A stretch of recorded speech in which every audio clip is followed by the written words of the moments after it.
Olá pessoal, aqui é o professor Lucas Machado do Instituto Federal do Ceará e aí na tela você tem as regras, algumas regras gerais de conduta, tá? Para esse período de aula remota, tá bom? Você pode pausar o vídeo e também você encontra lá no Classroom. Bem, então aqui a gente vai iniciar mais uma aula, tá? Da disciplina de equações diferenciais ordinárias e na aula passada a gente viu a transformada de Laplace, tá? Então, nessa aula, o que a gente vai ver é a transformada inversa de Laplace, tá bom? Então, bem, aqui é a definição, basicamente, tá?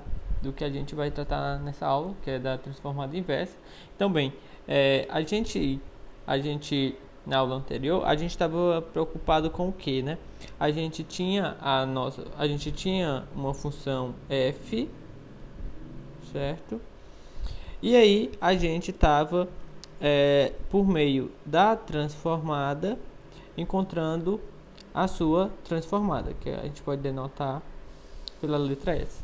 Então a gente estava interessado em determinar a transformada das funções, tá? Então, dado uma função f, a gente queria encontrar a transformada, ok? Então o que a gente quer agora é justamente o contrário, né? Dada a f grande, tá? A gente vai tentar encontrar a função f cuja a transformada é essa função f grande, tá? Ou seja, dada a f grande, a gente vai querer descobrir agora quem é uma função f minúscula i, tá? Tal que a transformada dela seja a função que foi dada, tá? Então essa daqui seria a inversa, tá? Então, da mesma forma que a gente trabalha com derivada e integral, né? A gente deriva, a integral seria a operação inversa da derivada, né? Então, se eu derivo uma função, depois eu integro, eu volto para o que eu tinha antes, tá? Então, pelo teorema fundamental do cálculo, né? Justamente o que a gente busca é encontrar uma função que seria a inversa, a operação inversa, a integral é a operação inversa da derivada. Então, aqui a gente vai estar buscando algo similar, tá? Então, a gente tem a transformada de Laplace, o que a gente vai estar buscando agora é justamente a inversa. Por que que a gente precisa estudar a inversa, né? Lembrando que isso tudo que a gente está vendo, a gente vai aplicar em equações diferenciais. Então, a gente vai ter uma equação diferencial, a gente vai aplicar a transformada de Laplace nessa equação diferencial, a gente vai transformar esse problema de equação com diferenciais em um problema algébrico, tá? E aí depois a gente vai resolver esse problema algébrico e a gente tem que voltar, tá? Para o nosso problema original. Então, nesse momento, a gente tem que voltar justamente por uma operação inversa, que seria a transformada de Laplace inversa, tá certo? Então, a ideia e o motivo pelo qual a gente tem que estar estudando essa operação inversa é justamente esse. Então, bem, no final da aula anterior, tá, a gente encerrou dando uma tabela, na verdade, né, com algumas transformadas, tá? Então, a primeira dela que a gente... algumas delas até a gente fez como exemplo no decorrer da aula, né? Então, até a primeira que a gente viu foi que a transformada, tá? A transformada da função constante igual a 1 era igual a 1 sobre S, tá? E aí S sendo positivo. Então, justamente pela definição da inversa, né? Quando a gente aplica aqui a inversa, então a gente tem que a inversa de 1 sobre S é a função constante igual a 1, tá bom? Que é o que a gente tem aqui, certo? A gente viu lá também que a transformada de Laplace da função t elevado a n era justamente n fatorial s n mais 1, isso para n maior ou igual que zero, tá? Então, com isso, o que a gente tem justamente é que a inversa dessa função é justamente essa daqui, ou seja, a inversa de n fatorial dividido por s elevado a n mais 1 é justamente t elevado a n, tá? E da mesma forma, todas as outras, isso daqui é justamente somente a definição de inversa, tá? aplicado para as demais funções que a gente viu lá na tabela. A gente viu da exponencial, tá? Do seno, cosseno, seno hiperbólico e cosseno hiperbólico, tá? Então aí já é um pontapé inicial bem interessante, tá? E aí depois a gente vai vendo mais funções, como que a gente pode ir fazendo, tá bom? Então aqui a gente consegue já a inversa de várias outras funções, tá? Então se você lembra da transformada, automaticamente você está lembrando da inversa, tá bom? Bem, e aí essa transformada inversa, ela também é uma transformada linear, tá? Bem, o que eu quero dizer com isso? É porque quando eu vou olhar a inversa, tá? Então, se eu tenho funções aqui, estão sendo multiplicadas por constantes, eu também tenho somas, as constantes elas também podem sair, tá? E a soma também eu posso dividir nas duas somas, tá? Separar a soma. Então, isso daqui é consequência direta, tá? Do fato que a transformada de Laplace ela é um operador linear, então a inversa ela também vai ser um operador linear, tá certo? E aí, queria chamar a atenção para mais um ponto, que é o fato, tá? Que a inversa ela pode não ser única, tá? Então a transformada de Laplace inversa, tá? De uma função pode não ser única, tá bom? Ok? Bem,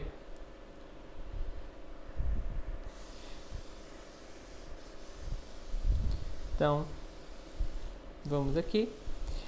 Então esse primeiro exemplo, tá bom?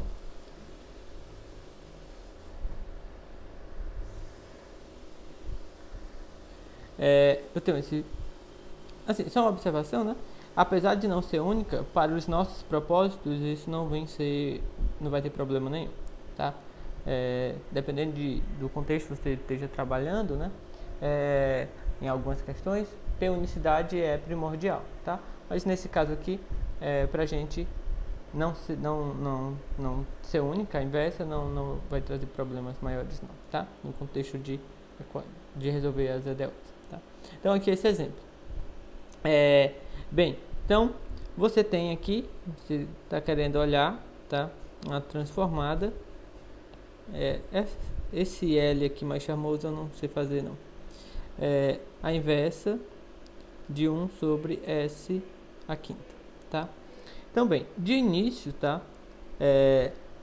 E enquanto você ainda não estiver muito acostumado a resolver as transformadas, você sempre vai estar recorrendo à tabela, tá? Então recomendo que de início sim, você esteja sempre recorrendo à tabela, até que isso vai ficando automático, você vai começar a lembrar, tá?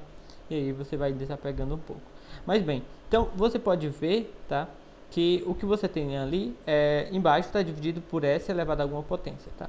Então isso daí lhe lembra bastante essa situação aqui, tá? A segunda situação.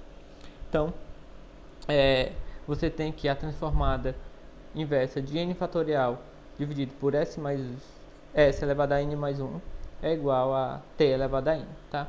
Então, o que você tem, vou até colocar aqui, tá? Vai ser a transformada inversa, tá? De n fatorial Sn mais 1, tá? Isso daqui é a função t elevado a n, ok? Bem, só que nesse caso aqui, né? Você quer que esse n mais 1 seja 5, né? Ou seja, o seu n teria que ser 4. Então você precisa, tá? Você precisa que aqui tenha um 4 fatorial, tá bom? Então não tem problema isso, tá? Porque você, como a inversa também é linear, você pode multiplicar e dividir por 4 fatorial, tá bom? Então eu vou multiplicar e dividir, tá? Só que quando eu multiplicar, eu já coloco dentro da minha expressão 4 fatorial S elevado a 5, tá bom? Bem, então isso daqui, né, aqui para n justamente igual a 4, agora a transformada dessa daqui eu já sei fazer, tá? Então 1 sobre 4 fatorial é o que já está ali, tá? A transformada disso vai ser t elevado a 4, tá bom? Então, é simples, tá? Em muitos momentos você vai ter só que dividir, multiplicar por uma certa constante para ficar com a expressão que você possa utilizar algumas inversas, algumas transformadas já mais conhecidas, tá bom? Então, isso vai ser rotineiro, ok? Então, você tem isso daqui. Bem, então, vamos ver aqui mais um exemplo, tá? Aqui, então, aqui você tem esse exemplo, vamos lá, transformada inversa, aqui é 3s mais 5, s ao quadrado mais 7, tá? Então, o que é que você tem aqui de familiar, tá bom? Então, vamos olhar. Bem, você tem que a expressão de baixo é s ao quadrado mais um número, tá? Então, se você recorre aqui à sua tabela, o que que você tem aqui que embaixo seja s ao quadrado mais um número, tá? Eu tenho essa parte, tá? E tenho essa parte aqui, ok? Esse número aqui é um k ao quadrado. Não tem problema porque tem um 7. Então, o 7 eu posso sempre olhar como raiz de 7 ao quadrado, tá bem? Então, bem, o seno em cima eu tenho um número e o cosseno em cima aqui eu tenho a variável s, tá? Então, qual situação que eu tô, né? Bem, a situação que eu tô aqui bem, aqui eu tenho 3s mais 5 no numerador, né? 3s mais 5. Então, tá misturado. Então, justamente por isso, eu vou, tá? Usar a linearidade. Esse 3 eu já vou tirar aqui também, tá? Vai ficar inversa. Aqui eu vou deixar só o s, tá? S ao quadrado mais. Aqui eu já vou enxergar como raiz de 7 ao quadrado, que é para ficar na expressão que eu tenho lá, tá? Mais similar à expressão que eu tenho lá. Mas o 5 eu vou tirar também. A inversa. Aqui vai ficar 1 sobre s ao quadrado mais raiz de 7 ao quadrado, tá bom? Então, em ambos os casos, aquela constante que aparece lá está sendo raiz de 7, tá bem? Então, bem, essa primeira aqui já está na forma que eu posso utilizar até a tabela desejando, tá? Porque justamente já está na inversa da expressão que me dá o cosseno, tá? Com k igual ao raiz de 7. Na outra, tá? Eu preciso que apareça o k aqui, tá? Então, bem, na primeira eu já vou conseguir resolver, vai dar 3. Então, cosseno de k vezes t, né? Então, o k no caso é raiz de 7 vezes t, certo? 5. Essa outra equação eu vou ter que ajeitar mais um pouco. Então, eu vou dividir e multiplicar por raiz de 7, tá? Porque aí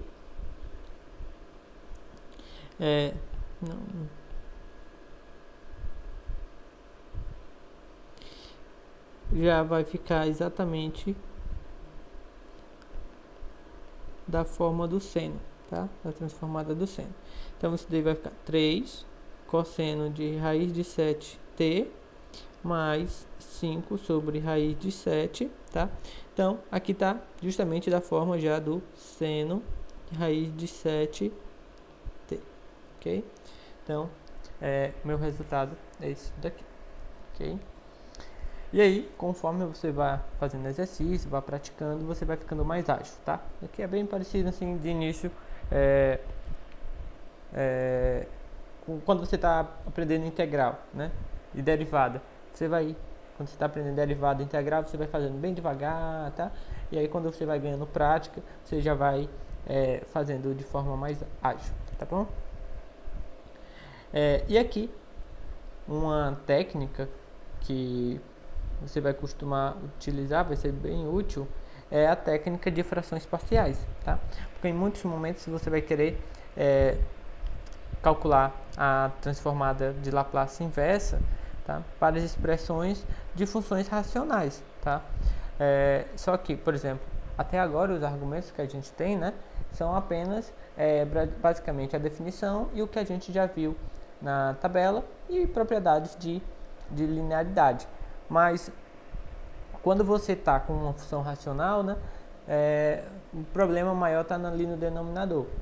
Então, para você poder simplificar aí, para você poder operar, você vai ter que escrever de uma forma mais simples e o modo, a ferramenta que você vai utilizar, a técnica que você vai utilizar para escrever essa sua função em uma maneira mais simples é justamente de frações parciais, tá bom?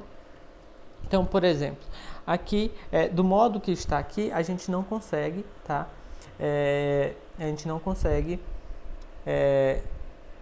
utilizar nenhuma inversa, tá? Pela tabela.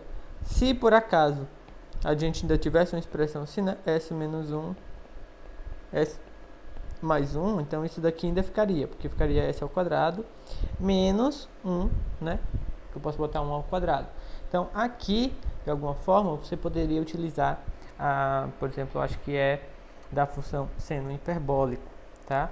Mas nessa situação aqui, se você desenvolve o produto, não vai dar nada familiar, tá? Então, não é desenvolvendo um produto que você vai resolver esse caso aqui. Então, esse caso aqui, a gente vai utilizar mesmo frações parciais. No que consiste, né? Brevemente falando, nesse caso aqui, eu vou poder quebrar como soma de cada um desses denominadores, tá?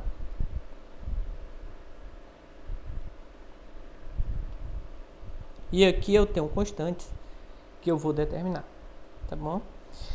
Basicamente é isso. A forma com que você escreve aqui vai depender muito se as raízes estão se repetindo, se elas são de primeiro grau ou são de segundo grau, tá?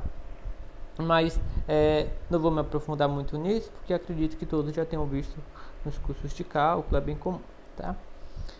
Bem, então, o que é que você faz aqui, né? Você multiplica tudo isso daqui por S menos 1, S mais 2, S mais 4. Quando você multiplica os dois lados por isso, do lado esquerdo vai ficar 1, aqui vai ficar A, o S menos 1 eu consigo simplificar, aqui vai ficar S mais 2, aqui vai ficar S mais 4, mais o B. Aqui no B eu consigo simplificar o S mais 2, né? Então vai ficar o S menos 1 e o S mais 4, mais C. Eu consigo simplificar aqui o S mais 4, então vai ficar o S menos 1 e o S mais 2, tá? Bem, isso daqui é só para que a gente consiga descobrir quem é o A, o B e o C, tá? Então aqui, bem, aqui tem algumas técnicas, dois modos basicamente. Um deles é você desenvolver tudo isso, tá? Aí do lado direito você vai ter um polinômio, você vai comparar os coeficientes do lado direito com o lado esquerdo, e aí você monta o sistema e resolve, tá? Ou então você pode atribuir valores de S, tá? Valores particulares de S, e aí você vai também determinando alguns valores de A, B e C, tá bom? Aqui, como as raízes são mais simples, tá?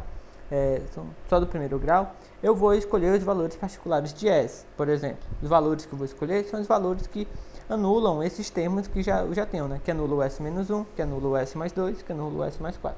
Então, para isso eu vou escolher o S igual a 1, porque ele anula o S menos 1. Quando eu faço S igual a 1, o que é que eu vou obter, né? Vai ficar 1. Nessa expressão aqui todinha, vai ficar A vezes aí, 1 mais 2, dá 3, e 1 mais 4, que dá 5, certo? Aqui, ó, vai anular e aqui vai anular, certo? Então, daqui eu já ganho automaticamente que A vai ser igual a 1 sobre 15. Tá? Outro valor que eu posso escolher para S é S igual a menos 2, porque isso vai anular também alguns termos. Então, S igual a menos 2, ó, vai anular aqui, tá? Então, só preciso ver a parte do B ali. Então, vai ficar B, aí vai ficar menos 2 com menos 1, vai ficar menos 3. Aí vai ficar menos 2 com 4, dá 2, tá? Então, isso daqui vai me dar B igual a menos 1 sexto. E o S, eu vou escolher agora para ser menos 4, né? Então, vai ficar 1 igual a anula aqui, certo? Perdão, anula aqui, né? Então, só basta olhar a partir do C. Fica C, aí vai ficar menos 4, menos 1, dá menos 5. E depois vai dar menos 4 e 2, que dá menos 2. Então, daqui eu vou tirar que S vai ser igual a 1 sobre 10, tá? Muito bem. E aí, o que é que eu vou fazer, tá? Então, essa parte aqui, vou diminuir, até porque é uma conta que você pode fazer separado, né? Ok.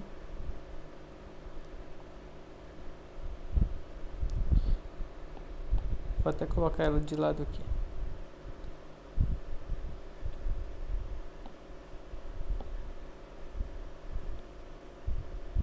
Tá bom? Então, a partir desse momento, você descobre os valores de A. Então, B e os valores de C. Então, A vai ser 1 sobre 15. O B vai ser menos, vou até colocar aqui, menos 1 sobre 6. E o C, 1 sobre 10. Aí você, se quiser escrever de um jeito melhor, né? Vou deixar aqui 1 sobre 15. Aqui 1/6. Tá? Aí é só 1/10. Sei que sabe, tá bom? Bem, mas esse 15 aqui ficou estranho. Bem, mas o que que importa, tá? Importa é que a forma com a qual ficou escrita aqui, na qual ficou escrita aqui do lado esquerdo, ela é muito mais simples do que eu tenho do lado direito, tá bom? Então, quando eu vou aplicar aqui a inversa de toda essa expressão, tá? É a mesma coisa de escrever agora, vou escrever aqui embaixo, a transformada disto, tá? Eu quebro aqui. Essa é a vantagem, tá? E porque cada um desses termos são termos mais simples de olhar a inversa. Eles já estão até na sua tabela, tá? Então, você vai olhar o que? Vamos aqui na tabela, ó. Eu só tenho sempre embaixo 1 dividido por S, mais ou menos alguma coisa, tá? Então, isso daqui vai lhe lembrar, ó, esta expressão, tá bom? Então, é só você olhar o valor do A que você vai ter, certo? Então, a inversa de 1 sobre S menos A é a exponencial de A, tá? Então, vou colocar aqui, então, a inversa de 1 S menos A, isso daqui é a exponencial de AT, tá? Então, bem, então nesse caso aqui vai ficar 1 sobre 15. Para o primeiro caso, o A é 1, tá? Então, isso daqui vai ficar exponencial de T. Aqui menos 1/6, tá? Nesse caso aqui, ó, o A vai ser menos 2, tá? Então, vai ficar exponencial de menos 2T mais 1 sobre 10. E nesse caso aqui, o A vai ser menos 4. Então, vai ficar exponencial de menos 4T, ok? Então, dessa forma, você consegue aí resolver a sua transformada inversa, tá bom? Você consegue encontrar, certo? Então, bem, aqui novamente, tá? Ó, nesse outro exemplo, você também tem aqui que calcular a transformada de Laplace inversa dessa expressão aqui todinha, tá? E aí, a gente vai usar frações parciais novamente, tá bom? Aqui eu já coloquei o resultado depois que está escrito em frações parciais. Então, assim, frações parciais, não se perdam muito nisso, tá? Na hora assim de estudar. Eu estou estudando transformada de Laplace. A parte de escrever usando frações parciais é um parêntese, tá? Você tem que focar mais assim. Claro, você tem que saber fazer a parte de frações parciais, mas para você entender melhor a parte de Laplace mesmo, do que a gente está estudando, foque, né, na parte de resolver Laplace, tá? para escrever frações parciais. É uma conta técnicazinha, mas não se perda muito nas contas, tá? Então, vamos focar para você ver, a partir do momento que está escrito, tá? Em frações parciais, como que fica para você utilizar a Laplace, tá bom?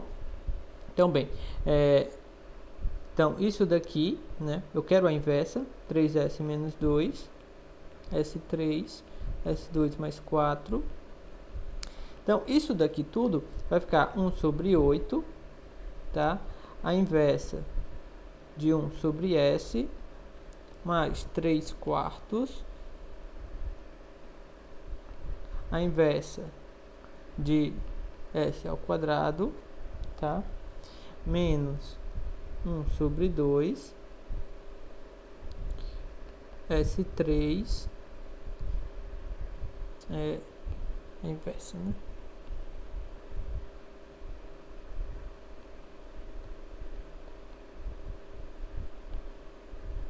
S3, tá?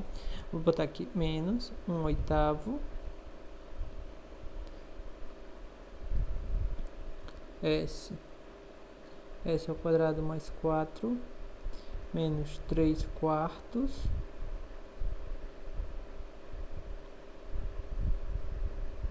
sobre S2 mais 4, tá? E aqui você vê que cada uma dessas fica mais fácil, né? Você já conhece já conhece reconhecer como bem semelhante ao que você tem lá na sua tabela, tá? Ok, então só relembrando aqui, tá? Por exemplo, você tem que a inversa, tá? De 1 sobre S, tá? A gente já viu, é simplesmente 1, tá? Então vai ficar 1 sobre 8. Vou colocar aqui, tá? Vai ficar 1, ok? Aqui, então, de 1 sobre S é 1, tá bom? A outra é essa daqui, que a gente vai utilizar lá também, tá bom? A inversa de n fatorial é S elevado a n mais 1 fatorial, é T elevado a n, tá? Então,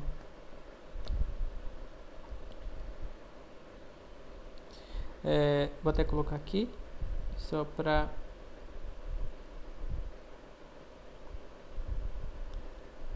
n fatorial, Sn mais 1 é igual a T elevado a n, tá? Então, é a situação aqui dessa segunda, tá? No caso, você vai fazer aqui n igual a 1, então você precisa de um fatorial em cima, você já tem, tá? Então, nesse caso aqui vai ficar mais 3 quartos, e a inversa vai ficar T, certo? T elevado a 1, né? Bem, então aqui, já na sua terceira problema, é bem parecido. E aqui você usaria essa mesma inversa, tá? Só que você vai precisar aqui que n, você vai precisar de n igual a 2, tá bom? De n igual a 2. Aí embaixo fica justamente S3, né? Então você precisa de um 2 fatorial aqui em cima, certo? 2 fatorial é o que? Justamente 2, tá?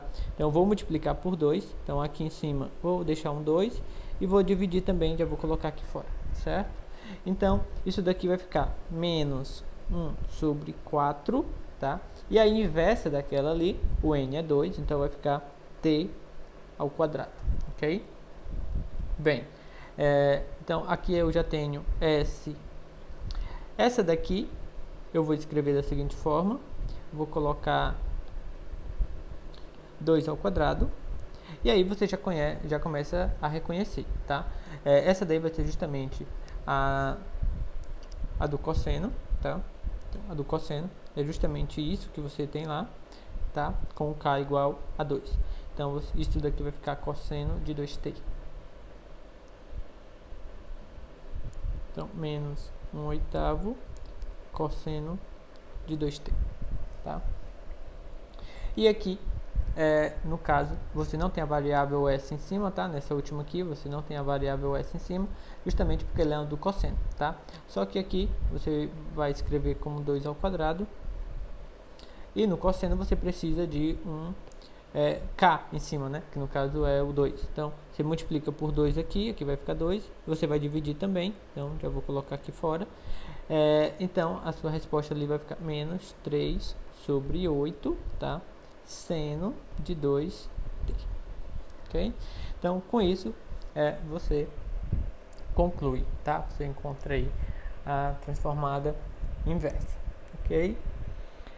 Bem, então, sim, aqui eu quero focar mais na parte onde você vai atrás das transformadas inversas, tá?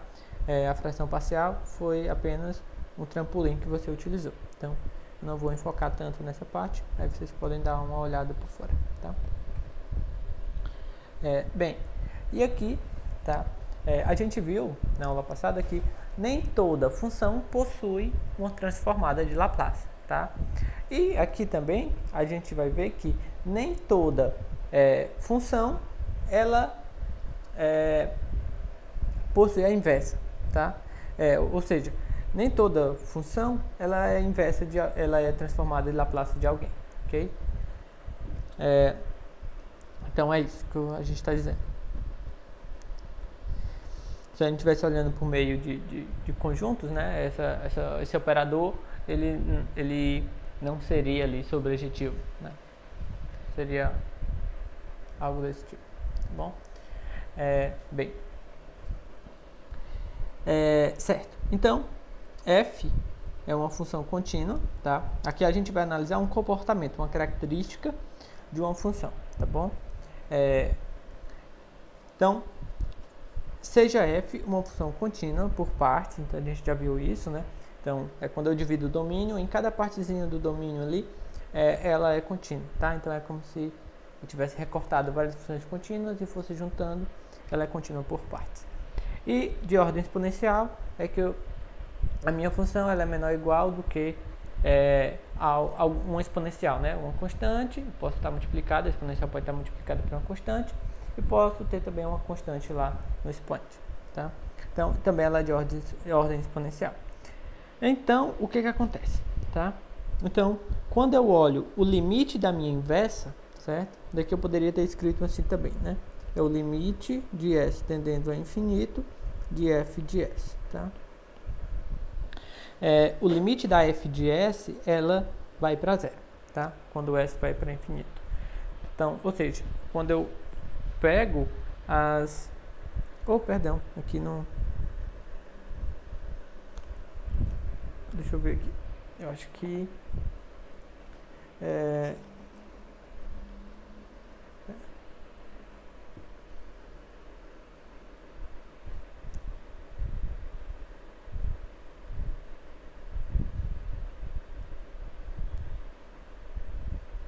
aqui, ó. Acho que não tem esse... Não tem esse inverso aqui, tá? Ok? É isso, tá? Não tem esse menos aqui. Não estou olhando o comportamento da inversa, tá, de f. Não é isso. É o comportamento da transformada de f, tá? Bem, então, que é justamente o comportamento da f de s, tá? Da f de s. Bem, eu estou dizendo que as minhas transformadas, tá? Elas irão para zero quando s vai para infinito, ok? Então, é uma característica das minhas funções transformadas, tá? Bem, então, se uma função, ela por si só, o seu limite não vai a zero, tá? Então, é porque ela não é a transformada de nenhuma função, certo? Então, por isso que a gente diz que nem toda função de s é transformada de Laplace de uma outra função, tá? Então, assim, eu estou pegando aqui uma função de s, tá? E aí, aqui é o conjunto, eu estou levando aqui para as funções, isso por meio da transformada de Laplace, certo? Então, as funções que chegam aqui, tá? Que são transformadas de Laplace, elas é apenas um subconjunto, tá? Das funções. Porque todas as funções que eu chego aqui, Essas funções aqui têm a propriedade de, no limite, elas, né, no limite de S a infinito, elas vão a zero. Então, se eu pego uma função aqui que no limite ela não vai a zero, então é porque ela não é ela não é a transformada de nenhuma função, tá? Então aqui, por exemplo, tá? Então, se eu pegar as funções f1 de s igual a s ao quadrado, o limite dela, né? Se eu pegar o limite de s tendendo a infinito de f1 de s, isso aqui é o limite de s ao quadrado, isso daqui vai para mais infinito, tá? Ou seja, não vai a zero. Então, isso daqui ela não é transformada de nenhuma função, tá? De nenhuma função contínua e de ordem exponencial, tá? Da mesma forma, função f2 de s igual a s mais 1, certo? Então, quando eu olho o limite de f2 é o limite de s mais 1, tá? Então, isso daqui vai dar 1, certo? Então, essa função aqui também, ela, como o seu limite no infinito deu 1 e não deu 0, né? Então, ela não pode ser a transformada de nenhuma função, tá? Não é a transformada de Laplace de nenhuma função contínua e de ordem exponencial, certo? A própria função, se eu pegasse f de s igual a 1, constante igual a 1, né? O limite aí seria 1, né? Então, não poderia ser transformada de Laplace de nenhuma função contínua por partes e de ordem exponencial, tá? Bem, então era isso, tá? Eu queria mostrar para vocês. Basicamente, a gente viu a transformada inversa, tá? E o porquê de entender a transformada inversa, o porquê de estudar, a gente vai ver só lá no final mesmo, que vocês vão entender completamente. O porquê da gente estar estudando a transformada inversa, mas basicamente a gente viu a transformada, pega uma função, leva na transformada, e agora, dada uma função, eu quero saber quem que originou, tá? Qual foi a função que me originou essa função, tá? Claro, nem toda função possui transformada de Laplace, e também nem toda função ela é a transformada de alguma outra, certo? A gente viu por essa característica aqui das funções, né? Para ela ser transformada de alguma função contínua por partes exponencial, o limite dela infinito tem que ir a zero, tá? Então, é isso, pessoal. Espero que vocês tenham compreendido e até a próxima aula.